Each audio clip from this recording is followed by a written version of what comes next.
নির্বাচন কমিশন বলেছে কোনো পোস্টার লাগানো যাবে না, বিলবোর্ড লাগানো যাবে না। ঢাকা হাটে আমি আপনাদেরকে এটা, আলাল ভাই পাশে আছেন তবুও বলি ভাই রাগ করেন না, মানে আমার সাথে অনেকে স্বাভাবিকভাবে সারাদিন যেহেতু রাস্তায় থাকি ভাইরা ছবি তোলে, সেলফি তোলে। আমার সাথে আমরা একটা হিসাব করে দেখছি 100 সেলফি বা ছবির মিনিমাম 95টার পিছনে আব্বাস ভাইয়ের অথবা জামাতের হেলাল ভাইয়ের দুইজনের পোস্টার অথবা বিলবোর্ড। আমরা সবাই মিলে বললাম যে সিসি ক্যামেরা থাকবে, প্রত্যেকটা কেন্দ্রে থাকতে হবে। নির্বাচন কমিশন লিখিত আকারে দিল সিসি ক্যামেরার কোনো দরকার নাই, কারণ সিসি ক্যামেরা হলে রাষ্ট্রের অনেক খরচ বেঁচে যাবে, মানে খরচ হয়ে যাবে। এই নির্বাচন কমিশনকে আপনি গিয়ে সাংবাদিকরা একটা প্রস্তাব দিতে পারেন, গিয়ে বলবেন যে আমরা হিসাব করে দেখছি সামনের নির্বাচনটা ভালো করার জন্য পুরো নির্বাচন কমিশনের সবার আমেরিকা, ইংল্যান্ড, অস্ট্রেলিয়া থেকে 10টা দেশ সফর করে আসা উচিত। লাভ দিয়ে উঠে বলবে সঠিক, এটা যাওয়া দরকার। কিন্তু যখনই সিসি ক্যামেরার প্রশ্ন আসছে তখন তার টাকা লাগবে, মানে এত টাকার দরকার নাই, মানে এত দরত্ব ভালো না। 1973-এর বাংলাদেশের যে প্রথম নির্বাচন, ওখানে ভোলায় অসম্ভব জনপ্রিয় একজন ডাক্তার ছিলেন, ডাক্তার আজহার।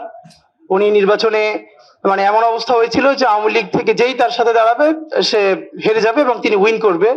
আওয়ামী লীগ সবাই মিলে সিদ্ধান্ত নিয়ে শেখ মুজিবুর রহমানকে ভোলাতে নিয়ে দাঁড় করালো ডাক্তার আজহারকে বিট করার জন্য। তো এই যে গুম এবং নির্বাচনে এই ঝামেলা, এটা আওয়ামী লীগের চরিত্রে যে প্রথম থেকে ছাত্রলীগ ডাক্তার আজহারকে গুম করে ফেললো এবং নমিনেশন পেপার সাবমিট করার তারিখ শেষ হওয়া পর্যন্ত তার আর কোনো খবর নাই। এরপর যখন সময় শেষ হয়ে গেল তারপর ডাক্তার আজহার ফিরে আসলেন এবং তিনি ডাক্তার আজহার হচ্ছেন বিএনপির সম্ভবত বর্তমান যে স্ট্যান্ডিং কমিটি হাফিজ সাহেবের বাবা। এটা আমরা অনেকেই হয়তো জানি না যে ছাত্রলীগ সেই আমল থেকে নির্বাচনে গুম করে এবং জাতির জনকের বিরুদ্ধে আবার একজন দাঁড়াইতে পারে, তারে গুম করা তো এমনিই জায়েজ, আবার কি। তো আমি যেটা একটু ছোট করে জাস্ট বলা যে এই চরিত্রটা এইবারে আরিফিন ভাই যেটা বললো যে এবার যেহেতু আমলারা সিল মারতে পারবেন না, আপনারা দেখেন এই মানে আমার হয় কি, আমরা যখন সিডাপের মতো একটা ভারী ভেন্যুতে কথা বলি তখন এত থিসিস, অ্যান্টিথিসিস, সিনথিসিস এরকম বলি যেগুলো জনগণ কানেক্ট করতে পারে কম। হিসেবটা খুব সোজা। স্টাইল হোক রুচিশীল, পরিচয় হোক রাজকীয়, e commerce platform palace of classy, যেখানে ফ্যাশন মেলে আত্মবিশ্বাসে। শীতের হুডি হোক বা গরমের আরাম, আমরা আছি আপনার পাশে। 100% অরিজিনাল প্রোডাক্ট, দেশের যে কোনো প্রান্তে ফ্রি হোম ডেলিভারি। অর্ডার করতে ইনবক্স করুন এখনই। Palace of classy, B classy, be confident. সোজা হলো যে এই প্রত্যেকটা কেন্দ্রে, একটা কেন্দ্রে মিনিমাম 10টা বুথ থাকে। তো আমরা জানি একটা কেন্দ্রে একজন প্রিজাইডিং অফিসার থাকে, কয়েকজন অ্যাসিস্ট্যান্ট প্রিজাইডিং অফিসার থাকে, প্রত্যেক কেন্দ্রে আবার পুলিং অফিসার থাকে এবং এই সবাই থাকে ওই উপজেলা বা জেলার লোকজন, মেইনলি স্কুলের টিচার, কলেজের টিচার, মাদ্রাসার টিচার, সাথে কিছু ব্যাংকার, এরা এখানে করেন। ব্যাপার হলো আপনারা এটা খুব কমন স্ট্র্যাটেজি, সেটা হচ্ছে যারা আমরা যাদেরকে হেভিওয়েট প্রার্থী বলি মেইনলি, তারা যেটা করেন 5-7 জন ডামি দাঁড় করায় দেন। ডামি প্রার্থী দাঁড় করাই দিলে হয় কি, তার নামে প্রত্যেক প্রার্থীর নামে আবার পুলিং এজেন্ট দেওয়া যায়, মানে তার নামে এজেন্ট দেওয়া যায়। তো ধরেন আমি নিজেও যেহেতু একজন প্রার্থী, তো আমি প্রার্থী হিসেবে আমার কেন্দ্রে প্রত্যেক জায়গায় আমি একজন করে এজেন্ট দিতে পারবো প্রত্যেকটা বুথে। তো আমার এগেনস্টে যিনি আছেন তিনি যদি আরো 5 জনকে দাঁড় করাই দেন এবং 5 জনের এগেনস্টে আরো 5 জন সে এখানে এজেন্ট দিবেন, তারপরে যেটা হবে পুরো বুথের মধ্যে 10 জনের মধ্যে দেখা যাবে 8 জন বনাম আমার একজন। তো আমার একজন তো সে কুলে উঠতে পারবে না। এরপর ওইখানে সরকারি যে কর্মকর্তা থাকবে সে তো স্কুল টিচার ভাই, সে তো আসমান থেকে নাজিল হয় না, সে ওখানে আসছে একদিনে চাকরিটা করে হয়তো ওই দিন দায়িত্ব পালন করে 3-4 হাজার টাকা পাবে। এখন যেহেতু সেই ওই স্কুলে আবার চাকরি করা লাগবে, তার কোনো শক্তি নাই ওইখানে যারা দখল করতেছে তাদেরকে বাধা দেয়া, কারণ সে স্কুলেও ফিরতে পারবে না, কলেজেও ফিরতে পারবে না। সিস্টেম হবে যে ভোট ঠিকই হচ্ছে। এরপর আরেকটা দেখেন, আমরা সবাই মিলে বললাম যে সিসি ক্যামেরা থাকবে, প্রত্যেকটা কেন্দ্রে থাকতে হবে। নির্বাচন কমিশন লিখিত আকারে দিল সিসি ক্যামেরার কোনো দরকার নাই, কারণ সিসি ক্যামেরা হলে রাষ্ট্রের অনেক খরচ বেঁচে যাবে, মানে খরচ হয়ে যাবে। খেয়াল করেন, যদি তার ন্যূনতম বুদ্ধিমত্তা থাকতো এই লক্ষ লক্ষ সিসি ক্যামেরাকে সেই স্কুল, কলেজ, রাস্তাঘাটে নামাইয়া সিকিউরিটি নিশ্চিত করতে পারতো।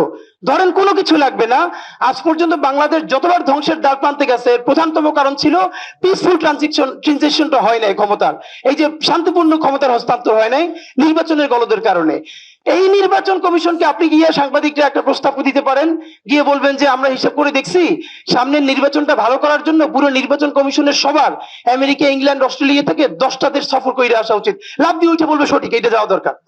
কিন্তু যখনই সিসি ক্যামেরার প্রশ্ন আসছে তখন তার টাকা লাগবে, মানে এত টাকার দরকার নাই, মানে এত দরত্ব ভালো না। গত 3টা নির্বাচনে সবাই নারায় তাকবীর দিয়ে সিল মারছেন, তখন এত দরদ কোথায় ছিল? সিসি ক্যামেরা লাগবে, লিস্ট আমরা যেন বলতে পারি যে এই কেন্দ্রটাকে দখল করছে, তার মুখটা যেন দেখা যায়। এখন আরেকটা ব্যাপার যেটা আপনাদেরকে বলা দরকার, সেটা হলো যে এইবারের সব থেকে বড় ক্রাইসিস হবে কি? এইবারের বড় ক্রাইসিস, আমি যেহেতু গত 20 দিন ধরে সকাল থেকে রাত 10টা পর্যন্ত রাস্তায় রাস্তায় হাঁটতেছি, দেখেন আমি কিন্তু রিড করতে পারি যে আমার ভোটার কারা। এবং আমাদের জায়গাটা হলো খুবই ডিসেন্ট ভোটার, যে জীবনে কোনো কাজের জন্য কোনো এমপি, মন্ত্রী, ওয়ার্ড কাউন্সিলর, মেয়রের কাছে যায় না, নিজে ঠিক মতো ভ্যাট দেয়, ট্যাক্স দেয়, খুবই ডিসেন্ট একটা লাইফ লিড করে। কেন্দ্রটা ভালো থাকলে সে গিয়ে আমার ভোটটা দিয়ে আসবে, কিন্তু যখনই শুনবে কেন্দ্রে মারামারি লাগছে, সেই কেন্দ্রের ধারেও যাবে না, কারণ সেই মার খেতে পারবে না। এখন ইতিমধ্যে আমরা শুনতে পাইতেছি যে ওই ভোটার গ্রুপটা যদি আসে তাহলে টাকা দিয়ে ভোট দিয়ে কুলানো যাবে না।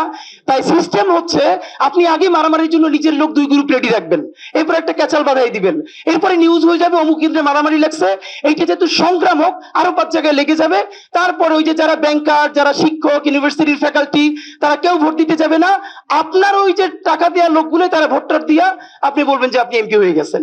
তো আমাদের জন্য এবার সব থেকে যেটা গুরুত্বপূর্ণ ব্যাপার, সেটা হলো এই ডিসেন্ট ভোটাররা যারা ভোট দিতে চায় তাদের জন্য পরিবেশ তৈরি করা।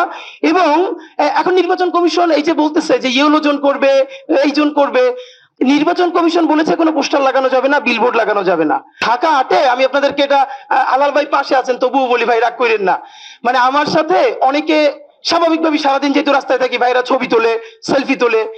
আমার সাথে আমরা একটা হিসাব করে দেখছি, 100 সেলফি বা ছবির মিনিমাম 95টার পিছনে আব্বাস ভাইয়ের অথবা জামাতের হেলাল ভাইয়ের 2জনের পোস্টার অথবা বিলবোর্ড। ঢাকা হাটের এমন কোন জায়গা আল্লাহর ওয়াস্তে নাই যেখানে দাঁড়িয়ে ছবি তোলা যায় কিন্তু পিছনেই প্রার্থীদের পোস্টার নাই। ভাই আমি গরিব মানুষ, আমার 2টা পোস্টার লাগাবো এখন কই? তো পোস্টার তো বইতে তো এখন নির্বাচন কমিশন বলছে কি পোস্টার লাগানো যাবে না, তাহলে আপনি পোস্টার অপসারণ করতে পারতেছেন না কেন?